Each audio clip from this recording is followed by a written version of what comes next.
Kakampi ako.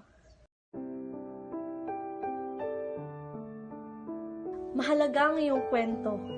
Kung kailangan mo ng kausap, ay narito lang ako. Masaya man o malungkot ito, tandaan mong handa akong makinig sa'yo. Ang pangamba ay waksi na. Ang mga negatibo sa isip ay kailangan ng mabura. Ang mga tao sa paligid ay huwag nang pansinin pa, sapagkat karamihan sa mga ito ay walang dulot na maganda. Kung hinihila ka man pababa, ay mas magsumikap ka pa.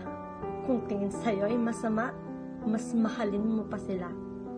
Sabi nga sa Lucas 6 verse 27-28, datapot sinasabi ko sa inyong mga nakikinig sa akin, mahalin ninyo ang inyong mga kaaway at gawan ninyo ng mabuti ang mga napupuot sa inyo.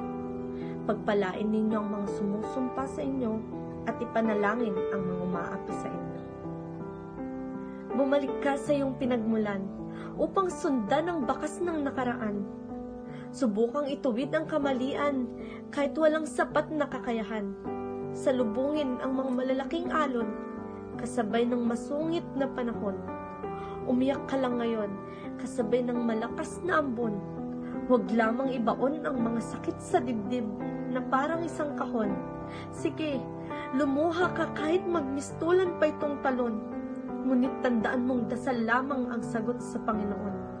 Dahil sabi sa Jeremias 29 verse 13, kung lalapit kayo sa akin ng buong puso, tutulungan ko kayo. Huwag mong isiping nag-iisa ka, sapagkat laging nariyan ang Ama. Talikuran ka man nila, mananatili pa rin siya. Hindi mo kailangang sarilihin ang problema.